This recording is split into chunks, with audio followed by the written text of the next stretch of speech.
All right, no homework. Oh, so this is just to set the record straight here. So this is officially not what we're doing tefillah, okay? But first, we're doing what we've been doing, which is the atomic habits, and we're going to do this very fast today because we have a lot to cover. So this is a summary of chapter 8. Chapter 8? Oh, so maybe this is chapter 9. So maybe this is chapter 9 then. All right. I did. That's why my count is off. No, we skipped chapter 7. Yeah, okay, so this is chapter 9 then. Yeah, all right, chapter 9. All right, thank you. Okay, anyway, so I'm going to go through this again and through this again. When you shared your screen with us on Zoom, you could see like the background of like the animation. Yeah. The culture we live in determines which behaviors are attractive to us. Agree or disagree? Yeah, right. We tend to adopt habits that are praised and approved of by our culture because we have a strong desire to fit in and belong to the tribe, right? This is what we talked about also in the preparing for college thing, right? That the desire to fit in is the biggest obstacle. We tend to imitate the habits. Oh, this is a good point. We tend to imitate the habits of 3 social groups: the close, that's family and friends; the many, which is the tribe. Okay, now obviously you're not literally, well, I guess we are part of a tribe, right? But meaning this is being used figuratively here. So for us, our tribe is Jews, right? For other people, it might be like Southerners. For other people, it might be like, there's no like specific definition of tribe. Okay, so it's kind of like, and you could belong to multiple tribes as well. Okay, like you could be a Jewish intellectual, you know, or you could be a woman and a woman with an A, right? And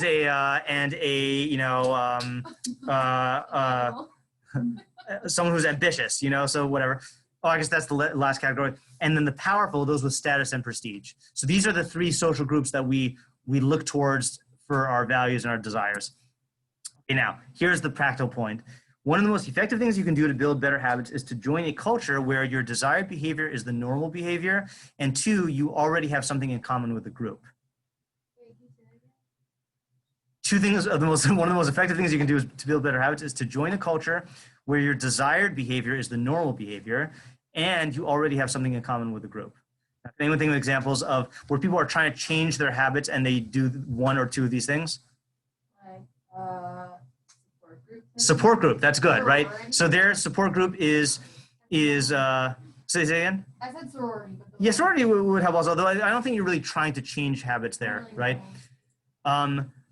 Joining a gym, I think, is a good example of this, right? You join a gym where it's what people do in gyms is they work out, and it's all people who are interested in, like, you know, physical health or physical strength, okay? You guys did this with Lomdeha, right? Is you know, it's not the normal behavior for 12th graders to learn Lishma, but you all join an environment where that is the norm, and you all have something in common, which is that you, well, aside from that, which is the fact that you are former Shalhavet students, you know? So like that will help you to succeed in learning Lishma more so than your friends who didn't join, right? No shade towards them, but okay. The normal behavior of the tribe often overpowers the desired behavior of the individual. Most days we'd rather be wrong with the crowd than be right by ourselves. We'd rather be wrong with the crowd than be right by ourselves. Oh, yeah. Did you guys take psychology? Yeah. So do you, there were a series of like, yeah, there were a series of studies. Yeah, you'll hear about this at some point, if not just from me right now. There's a series of studies where like they had, it was an experiment where they had the person who was the volunteer, and he thought he was, he thought he was with a bunch of other volunteers, but they were really actors. Yeah, they were, I think, they were really, no, this is a different one. This is a different one. Yeah. Exactly. So the person was asked these simple questions about like which line is longer than the other ones, and everyone else was really actors, but he thought they were real people, and they all gave the wrong answer, and like a very high percentage of the people just gave the answer that everyone else was giving because they didn't want to, like, you know, be wrong. And so it's, yeah. Okay, so that's chapter 9. Oh, sorry. Oh, if a behavior can get us approval, respect, and praise, we'll find it attractive. And so that's why this is, practically speaking, this is the best advice in this category is it's much easier to change in a culture that is in line with the change you want to make than going against the culture. Also, I totally see the bottom thing that you'll do it if like it's praise. Yeah. I remember the one reason, not the only reason, but I weighed my teeth that night because everyone was like, oh, Yeah. your teeth. Yeah, and that's actually secretly the reason, not secretly anymore exactly, but that's one of the reasons why I specifically wanted to give my own examples and then try to get you guys to do examples of behavior change and like implement them and then have feedback, because the more we're all talking about this, the more likely we are to implement it in our own lives. All right. Vidui Yom HaKippurim. This is going to be the topic here. And if you brought a machzor, then you can take it out and open up to any vidui. The first one is in Mincha. This is after the Shemona Esrei, and it's with the Ashamnu, B'Ganu, B'Gazalnu, and then all the Al-Chates. You don't have to look at it, but like it'll help to have it in front of you if you have it. And yeah, you know, we should have asked the shul upstairs to borrow their machzorim just for today, but it's too late now. Okay.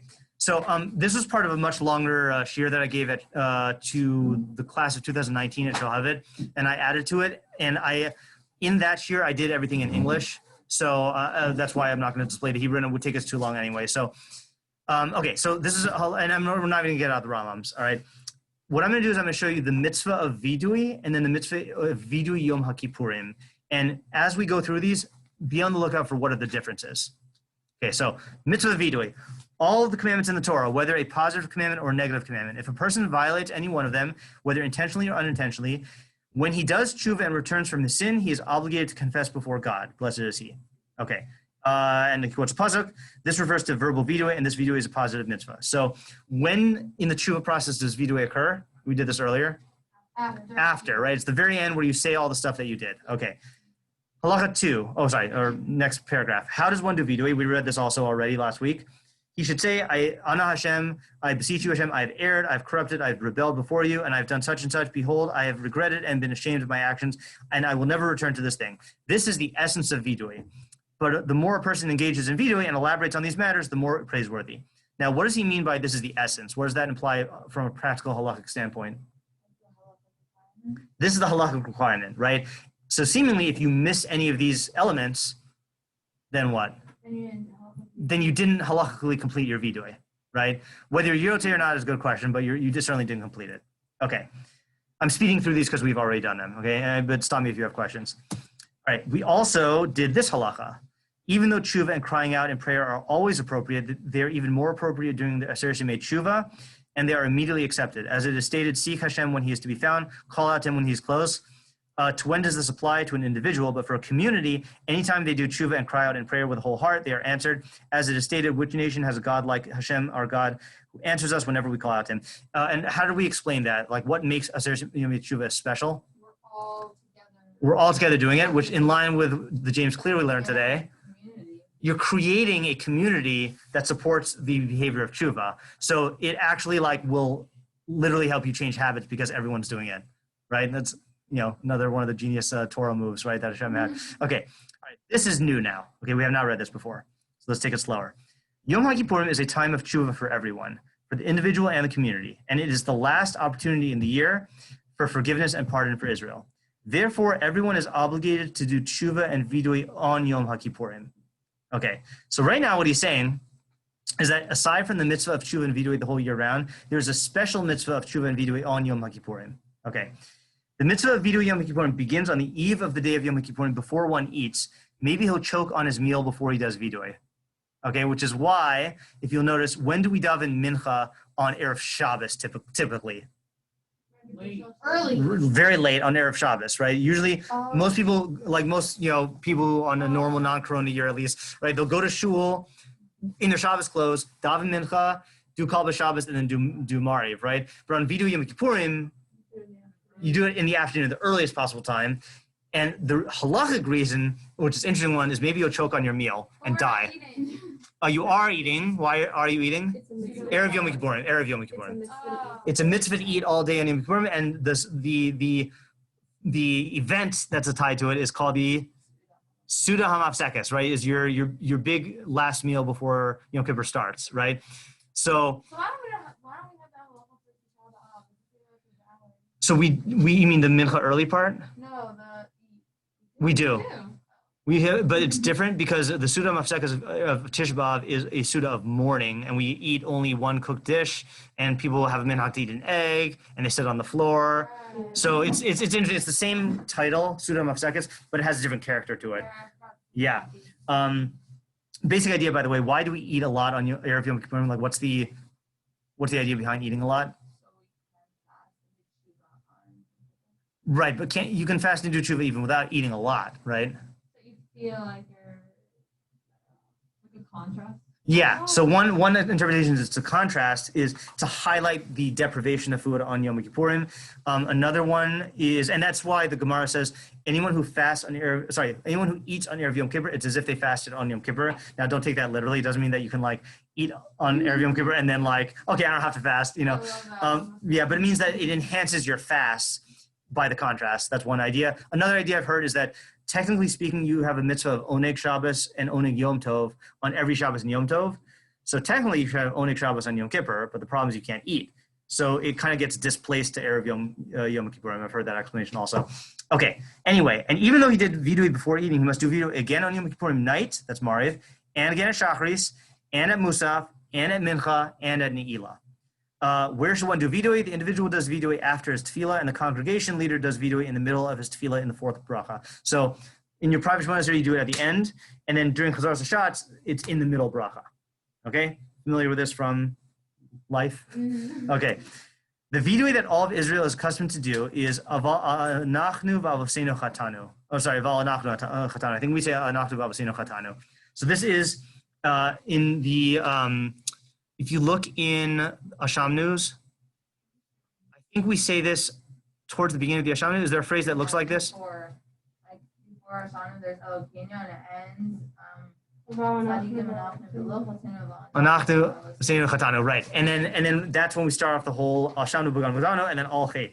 Okay, the transgressions on which this is the essence of Vidui. Okay, same expression as last time. The transgressions on which a person did Vidui on this Yom Kippurim, he must go back and do Vidui on them again next Yom Kippurim, and the next, even though he remains in his Teshuvah. As it is stated, for I know my offense and my sin is before me always. The last halacha? Okay, yeah. All right, now, did anyone catch differences between the regular mitzvah of Vidui and this special Vidui on Yom Kippurim? And I'll tell you that I found 6, and there might be more, but I found 6. What? You mean like the Asham News and Yeah. the Elokeinu? Yeah, or even the way that the Rambam presents the halachos. I know we went through it fast. In fact, maybe this will help, okay? I'll show you in the regular Vidui what is a difference, and then you say what is different about the Vidui Yom Kippurim, okay? In the regular mitzvah Vidui, when do you do it? Is after you do Teshuvah. But what triggers the obligation of Vidui Yom Kippurim? Nope. That's the timing. Yom Kippur itself, right? Even if you theoretically didn't do Teshuvah or you didn't sin, everyone has to do Vidui on Yom Kippurim, which is weird because we said that when should Vidui come in the Teshuvah process? After you've done Teshuvah at the very end, right? So that's one difference. Okay, difference number 2.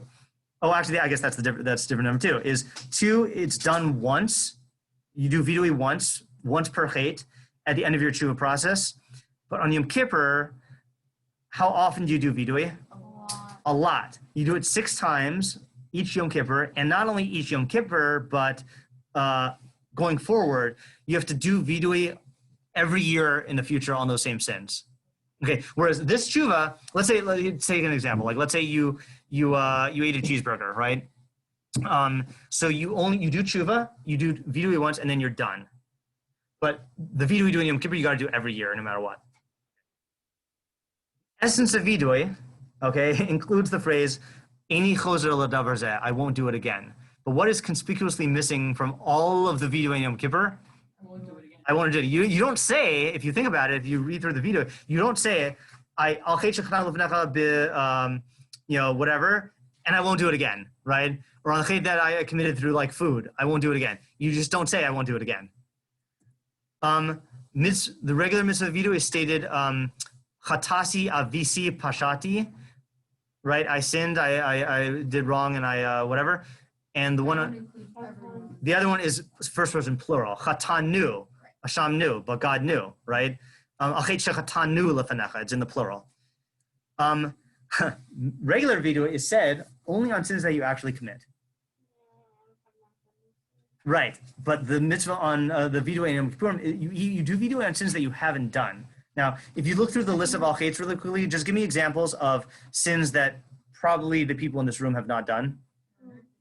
I don't know if we explicitly say murder, but that would, But maybe, yeah. maybe like you say like things that you don't know. Right, but some of the stuff you know that you didn't do. Knowledge Maybe or it's just like deceit. So with knowledge and deceit, I think No, just, probably. so it could, I feel like everyone lies at a certain point. Oh, I thought it Or- was like Oh, that's interesting, knowledge and deceit, yeah. touch that. Oh, that's interesting. That could be, yeah. for like the carbonos and stuff, we say those, but like, does that count? Yeah, because we still do the sins that bring korbanos, that require us to bring them, even though we can't bring them. Let's say, like, if you violate malach on Shabbos, that's chayav chatas, even though you can't bring it. So, like, Maybe just like say again? maybe just like what if? So you're giving an answer. I just wanted to hear examples of where, like, what would be an example of a sin that we do vidui for that we probably didn't do. Oh, when we heard the death penalty. Okay, right, robbery, right? Or gazalnu, right? Gazalnu means actual armed robbery, right? Not ganavnu, right? Not ganeva. So I don't know about the people in this room, but like I don't think we've actually robbed people, you know? Another one that I have, which again, maybe some of you have done, we say b'masa uvamatan, which means in business, in like doing business, you know? And I think a lot of people just don't have their own businesses or aren't doing business deals with people, you know? Or when you take them also literally, it's harder to relate to them. okay, right. Well, I'm not saying how we should or shouldn't take them. I'm just saying like what we are confessing for, you know, and we'll have to, you know, give it an answer later. Another one, which again, I'm you know, it's possible that people have done this, but we say al gilui arayos. Now, gilui arayos, yeah. So here's the thing: people use gilui arayos to refer to like all sexual prohibitions, which it could be that's what it means. But what's the technical definition of gilui arayos? Do you know? That's an example of it. So it's specifically the losas that are chayav kares that are mentioned in Parshas Acharei Mos and Kedoshim. So, for example, sleeping with a non-Jew is not gilui arayos because it's not chayav kares. Okay. No, it's not one of them. It's usher and it's in Hilchos Isuri Bia, but it's not gilui arayos. Or let's say, for example, what's another common one? That people associate. Let's say like look stuff that people would put in the same category. That's asur midrabanan. That's not included in this either. You know. All right. Another one example is there's a basikur ayin with prying eyes. Which what do you think that means? Well, prying eyes, not prying nose. Right. Okay. I mean, you could say that. I would think it means that you're looking at stuff that you're not supposed to, like in other people's business, you know, like, right. That's what you meant by nosy, right? But I'm saying specifically, it's specifically saying it with the eyes. That's the thing. So, or fine. If you want to use another one, I think there's another one that has to do with eyes also. Let's say that category, right?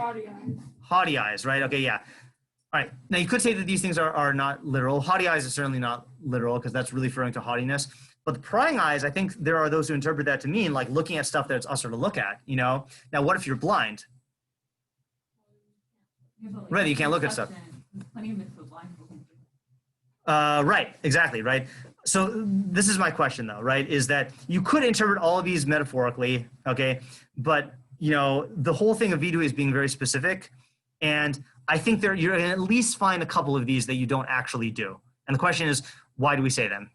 Okay? That's my question here. All right. Are you saying why do we say them in the video on Yom Kippur? Yeah, on Yom Kippur. Yeah, because you would not say these things on your personal video, but why do we say them on the video on Yom Kippur, and why does everyone have to say them? Yeah. Sometimes let's say like for the wrong business, maybe not for us so much because we don't have business. You could have a business and be like acting wrong to someone, but like for all you have and like you just don't realize it. Yeah, right. So that's like what Adina was trying to say is that maybe you're doing it to cover your bases because you're not sure whether you did it, and that's totally possible. But again, my question is more on the cases where you know for sure that you didn't do it. Maybe we're saying we do it on behalf of people who have them. So this actually brings me to my last one. Last difference. Yeah. Isn't the sesame Teshuvah like because we're a claw and stuff? Okay, good. All right. That's going to be the approach I'm going to take. Okay, but let me show you one more thing first. The regular vidui, only you can say vidui. Okay? But on Yom Kippur, it's said by the sinners themselves and also by the shliach. Nowadays, who's the shliach? The chazan, the shliach tzibor, but in the time of the Beis Hamikdash, the Kohen Gadol, right? The Kohen Gadol would say vidui for all of Klal Yisrael, right? So on the surface, that's kind of absurd because like I can't get someone to say Kriya Shema for me, right? I can't get someone to say you get someone to daven for you through like Shomei Ka'ona, and maybe you can say that this as well. But like certainly the Kohen Gadol on Yom Kippur, no one is hearing him. Like it's not like all Klal is like hearing him. You know, they're not all in the base of Mikdash. Yeah. And my brother's like basically like in time they would tie a rope to Cohen's like ankle. Yeah. Go in, and then if you walked out, you lived, and if you didn't, right. you had the rope there to pull him. Yeah, right. So the question is like, how can we do this vidui through someone else? Okay. So the answer, you want to say it again, Ayala? Because whatever, like the whole we learned with you, this has to be true of the whole thing. Like, why is Teshuvah now? Because we're all doing it as a class when we used to have an off-page it's like as a community. Okay, good. So the so going back to this Rambam that I also mentioned, I forgot if we mentioned it here, but I definitely incorporated this into our the preparing for college thing. And again, it just worked out, by the way, that the Atomic Habits theme happened to be the theme of this today. Man by nature is drawn after the character traits and actions of his associates and friends and behaves like the members of his society, right? Is we emulate the people around us and we're influenced by the people around us. And the Rambam says, therefore, a person must become friends with tzaddikim and sit with chachamim so that he can learn from their actions, and he must distance himself from Rishayim who walk in darkness so that he does not learn from their actions. This is what Shlomo says, one who walks with the wise will become wise, but one who befriends fools will be broken. And David says, happy is the man who has not walked in the counsel of the wicked and has not stood on the path of sinners and has not sat in the session of mockers. Okay, so like Ayala said, going back to the Rambam's halacha here, Yom Kippur is a time of Teshuvah for everyone, for the individual and the community. Okay, so my theory here, this is the main idea, and this is my writing, this is not the Rambam's. Every day is a day for individual tshuva, but Yom Kippurim is a day for communal tshuva. Okay, now you can do individual tshuva. No, this doesn't mean that Yom Kippurim is a time for individuals to come together to do personal tshuva simultaneously. It's not like we're just all in shul together doing personal tshuva. Rather, Yom Kippurim is when we are expected to broaden, maybe guessed? All right, our egocentric perspective and face the fact that our identity as individuals is determined by our membership in the community. In other words, this is when we focus on the fact that our actions are interwoven with the people around us, okay? We reflect on our role as part of the fabric which constitutes our society, and with that recognition, we, the entire nation, engage in a communal tshuva, okay? So, hard balance. Yes. Personally, like what you did wrong versus how it affected the people around you. So it's two things, okay? It's actually gonna go in two-directional street, and maybe you'll find one easier than the other. There's how your actions affect others, but also how others affect you. Okay, that's like the mode that we're in on Yom Kippurim. And again, I'm not saying you certainly should focus on your individual tshuva also, but that's all year round. Yom Kippur, you're broadening to recognize your place in the community. So now, what does this explain? What's the most obvious thing that this explains? Why we say things that we didn't necessarily. I think that's true, but I think that's not obvious. The most obvious thing is why we're saying in the plural, right? No, she's saying why we're saying it on things that we didn't do, right? So why do we say it in the plural? Because someone out there has done it. You could give that answer. Because we're saying it on behalf of the community. Yeah, because we are speaking as community members. We're not speaking as individuals. So we say we, because if you just said I, then you're not really talking about yourself as part of the community. When you say we, then you're exclusively saying that, yeah. But then let's say you're saying, I have no clue what I was Okay, that's fine. That happens. Okay. This also explains how you can have the Shliach Tzibur say it for you, because Shliach Tzibur can't do your personal mitzvahs for you, but he can do communal mitzvahs, which is why he can do communal tefillah. And since if he can't say a personal vidui for you, but he can do communal vidui for you because he's the representative. Okay, that's how you do things in the communities. One person who represents the community does it for everyone. Okay, but now let's focus on this one. Okay, how does this explain how we say it for sins we haven't done?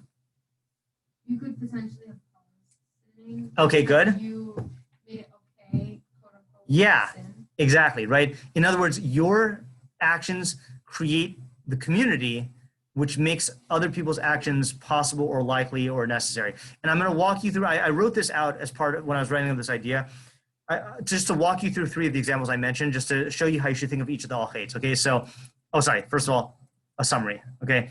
the main idea of community vidui, even though we may not have violated a particular halacha, we influence and are influenced by the value systems of our community, which allow those transgressions to take place. So here are some examples, okay? I may not have engaged in a sin in business dealings, but where do such sins come from? From our society's overvaluation of money and material possessions, from our society's latent feeling that it's not wrong if I don't get caught, from our society's prioritization of my needs, my desires, my rights over the needs and desires and rights of my fellow. Can I honestly say that I do not partake of those corrupt values? Can I honestly say that I do not strengthen these values through my own actions, even if not by actually cheating in business dealings? So in other words, this is like the move that you guys were doing also, but I'm just taking it in a different way, is like your actions, even though you're not doing business, your actions are influenced by or influence the value system which makes these sins possible. So you partake of that. You're in the community that you're in. Another example. Yeah. How is it supposed to help us with our personal kavanah, saying that all things are basically just saying that we're saying it as part of the community? Because you're realizing that you are a product of your community and you produce your community. And that all of your sins come from the fact that you are part of a community with all those values, and they influence you. And when you act, you are promoting those bad values that influence everyone else. Yeah, but it's not really helping you say.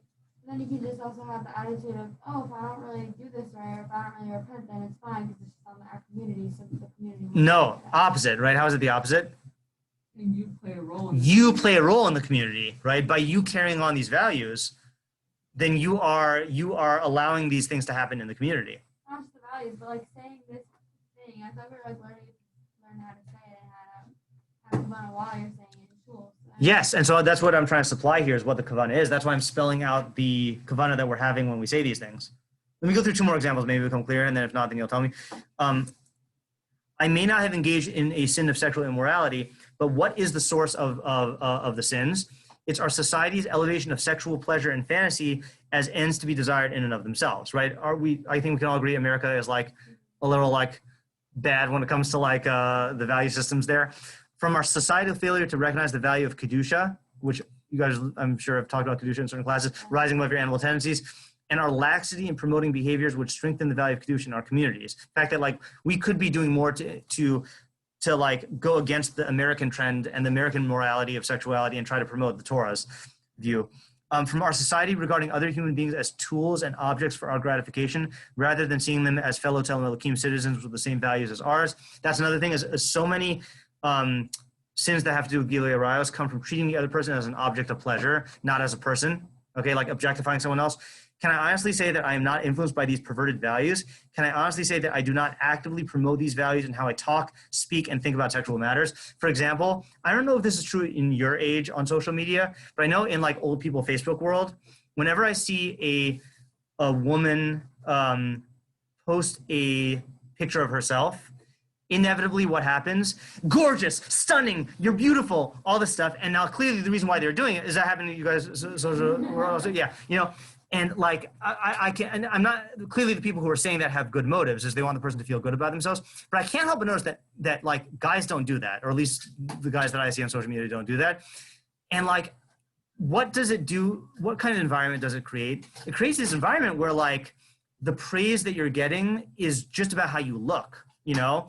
And like, you're kind of, you know, I'm not saying that you should stop doing that. I'm just saying that recognizing that like, that's what keeps people caring about these things in the society, that like, you know, if you're in a society where everyone's always saying, oh, you're so thin, you know, so then thinness becomes a measure by which you evaluate yourself, you know, and same thing for like all of these, you know, all of the values which are praised, you know, so that's what I mean by these things as well, is that we all partake of and promote, you know, sexual values that are coming from America, but are antithetical to Torah, even if you're not literally doing a sin of Gilui Arayos. So Emily, this is what I'm trying to do is when you say this, like instead of, see, it was like this, before we have this idea, you get to that line and say, okay, Gilui Arayos, well, I didn't do Gilui Arayos, so like that's on them. And I'm trying to show how like, no, it's on all of us because we contribute in some way. One more example, a blind man is incapable of the sin of prying eyes. What causes those who can see to commit such sins? Is it not because we regard our own privacy as sacrosanct? Right? You view your own privacy. Someone's prying into your business, you get really offended. If you're prying into other people's business, it's like, oh, well, I'm interested, you know? Yeah, exactly. But we regard the privacy of our neighbor as merely an obstacle standing in the way of our entertainment. Is it not because we preoccupy ourselves with the dirty secrets of others in order to avoid facing our own inner pockets of shame and darkness? Is it not because we crave affirmation of our own superiority to the extent that we seek out evidence of this in the faults of our friends and neighbors? The blind man's eyes cannot pry, but his mind can. And in doing so, he is both a symptom and a cause of the illness of prying eyes in our society. You know, I just read this morning that Ellen DeGeneres' debut of season 18 yesterday, like your new season, was the highest rating like ever. And you know why people tuned in? She had a lot of scandal over the summer of like, right. So she started, I watched it. She started off by saying like, if you're here because you love me, like, thanks. And if you're here because you hate me, then welcome, you know? She was acknowledging that people were here because they wanted to, and part of it is like a, what do you call it? Like, you know how people, they say that the, people will watch like people doing like stunts with cars and stuff, partially because they're amazed, but partially because they want to see an accident, you know? So kind of like that, I think people were probably watching her. Sorry, that's just a little distracting. Probably because they wanted to see like, is she going to, you know, give one of these bad apologies that like creates even more scandal?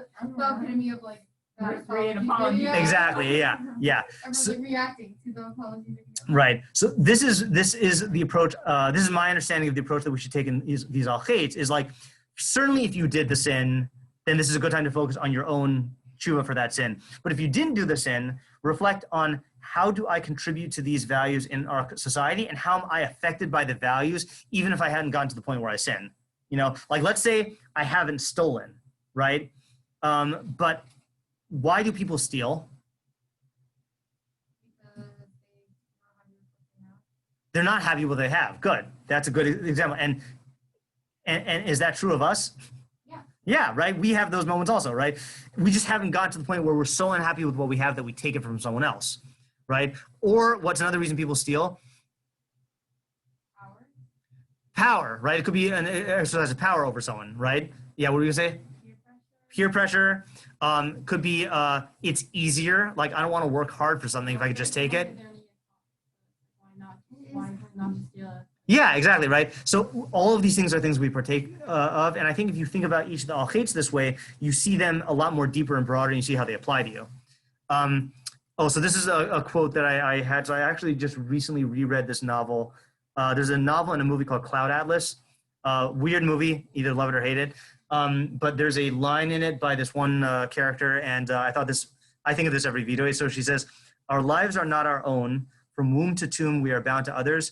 Past and present, and by each crime and every kindness we birth our future," which is this, I mean, in the context of the movie, it's much more powerful, but this idea that basically everything that you do affects your society, which then affects everyone in the present and going forward. And that's how the values happen in society, is it's this network of each and every individual that once you go one way, it pulls the net and shapes the values of people around you as well, you know? Okay, this also explains, I think, the other three differences. So why do we all have to do this all the time, even though we didn't do the chait? Oh, sorry. First one. Why is this not? You can understand why you do vidui after your personal teshuvah process, but why is this obligation equally on everyone, regardless of their teshuvah or chait? Because everyone's part of the community, so it's going to be a one uniform text for the entire vidui. And then why do we do it every year or so often on Yom Kippurim?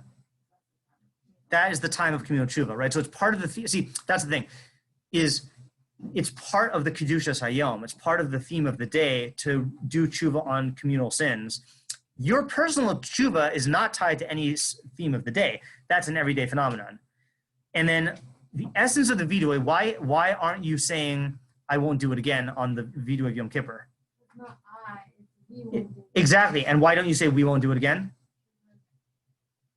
It's not a thing. It's a You don't know someone else. Yeah, I think the primary reason is because you can't speak on behalf of other people that you're not going to do it again, right? And then the secondary reason is what I was saying, is that it's a value. So it doesn't make sense to really say I'm not going to do it again, you know. Whereas like when you do tshuva on a personal hate, you are talking about a specific concrete action that you did.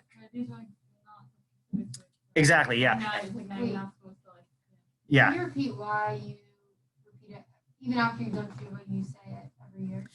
Because it's the theme of the holiday, not a declaration about what you accomplished. In the same way that you talk about like freedom on Pesach every year, or you talk about like Malchios and Rosh Hashanah every year, you talk about the fact that as a community, we all are responsible for the sins in our community. It's part of the theme of the day. But those sins aren't occurring. But they are though, in the community. Oh, I thought you were saying that. Let's say you did Teshuvah on a sin of like you and Rayo, but then you moved past it as a community. Then every single year after that.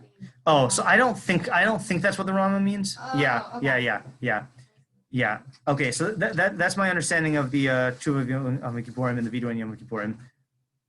I guess I would. Similar like the collective unconscious, like that theory. I don't know enough about that theory to say, and the fact that it's the collective unconscious. Like with certain values. Yeah. I'm kind of learning about this since like yesterday, like about how there's different types of like collective unconsciouses. Like there's like humanity, like you know, like those archetypes and stories. Yeah. But then there's also like in a community, like there's certain like a collective unconscious. Okay, so I'll show you. So I'll show you. Okay, I'll show you the closest thing I know about there, which is the Rambam. I don't know what you're saying. My teacher was talking about this. Yeah, collective unconscious that's Carl Jung. Yeah. Yeah. This is hold on. This is not exactly the same thing, but this is the closest I know of. So in the Rambam, in the part about how God judges the world, he says, "Kol echad echad mibnei ha'adam yesh lo zechuyos v'avonos." Each and every person has merits and iniquities, which is a fancy. We use it as a fancy word for sin. Okay, but we'll define it in a second. Misha zechuyosav yeseros avonosav tzadik. If your zechuyos are more than your avonos, you're a tzadik. Misha avonosav yeseros zechuyos rasha. And if your avonos are more than your zechuyos, then you're a rasha. Mechza mechza benoni. And if you're half and half, then you're a middle person. Chen haMedina, same thing with the city or the country. If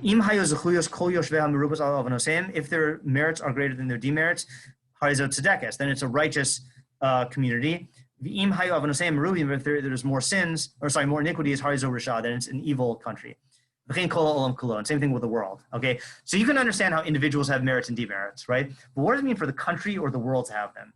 So my understanding of this is it's talking about, so literally the word zechus, we translate it as merit, but the shorish is zayin chaf he or zayin chaf chaf, which means clarity. Okay, like how do you know how to say glass in Hebrew? I don't know if this is modern Hebrew or just rabbinic Hebrew. Zechuchis, okay, which means it's clear, right? And then avonos, the shoresh is avas, which means distortion or like discoloration or not impurity, like halachically impure, but like if like you have like if you have glass with like bubbles in it, or like discoloration, like those kinds of impurities, or impurities in metal, there's a word I'm looking for, like adulterant is another word.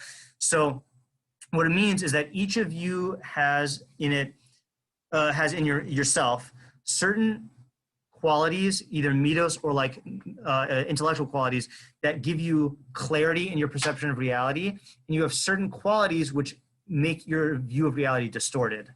So that's for individuals. But the country or the culture has those things also. So for example, let's talk about America. What is one midah that America has that gives us as a country makes us more in line with reality, like that, like an idea that we have that like some other countries like don't have. Equality, right? That's a big one in America, and that's more in line with reality because really Torah does hold every human being is equal, right? And that's like built into America's fabric, and we Americans have that. Name a country that does not have an idea of equality. India, right? India is actually a great example because they have the caste system, right? And it's inequality is built into it, right? Now there are plenty of other places that also don't have equality. Now, what's an example of something in America that blinds us to reality? Greed, money. What did you say? Fame. Okay, good. So America has a lot of all of these have to do with individual promotion, right? In some way, either getting more power, getting more pleasure and stuff. So we are not a very good communal oriented society, right? Name a country that is very good at like, doing what is good for the entire community. Israel is definitely more like that. That's definitely true. Yeah, China, right? No, what I mean, now I'm not saying that what they're doing for the community is good, but in China, individualism is blotted out, right? Now that's bad, but you see, for example, they say that what was one of the big nafkaminas, one of the big outcomes of America having this value of individualism that affected things badly lately? People feel like they have the right to just go against, like they have power over the law. Okay, that's definitely true also, but that's been for a while, is they say that this is why America, I heard this from Rabbi Lord Jonathan Sachs, America and Great Britain, which were among the top world superpowers, had the worst response to the coronavirus. Worst response, worse compliance, because these are two very individualistic societies where everyone is basically, you can't tell me what I should and shouldn't do, and that caused people to violate the rules and the procedures and to not want to subject themselves to stuff. So I'm not saying that's whatever. I'm not talking about what's good or bad, but you notice that in the collectivist societies, like in China or in South Korea or in these other places, then everyone complied and it went down. In fact, before the coronavirus, did you ever see Japanese people wearing masks? Yeah. Do you know when that started? Yeah, the virus of the. Say it again? I thought it was there. No. I thought it was SARS virus. So I thought that also. Apparently, my brother knows a lot about history. He said they started it during the 1919 flu pandemic, and they did it. They did it so that they wouldn't get other people sick, right? Now we are just, as America, are just learning that now. Whenever I saw Japanese or Chinese people wearing masks, I always thought it was because they didn't want to get sick, but it's because they don't want to get other people sick, and it became a cultural norm. What was that? Yeah, it became a cultural norm there because they're so oriented around the community. Whereas in America, it's screw you, you don't trample on my rights, So I think that's the closest thing to the collective unconscious, that there are values that some we're aware of and some we're not aware of, that kind of permeate the society and affect our actions in ways that we don't realize it. And that could be for cultures and communities also. What I was thinking about Jews specifically is Yeah. that there's kind of these specific things in Vidui Yeah. are different values in Jewish collective unconscious, Interesting. and maybe that's why. That's definitely a possibility. That's I mean, what I that's was thinking. that. Look, take that, run with it. I think that'll help you for Teshuvah. I mean, I don't think it's. I think it's definitely, that idea is definitely true. Whether or not that's why we have it, but yeah. Okay, good. Alrighty. I don't know, Have a good day. I don't know if it's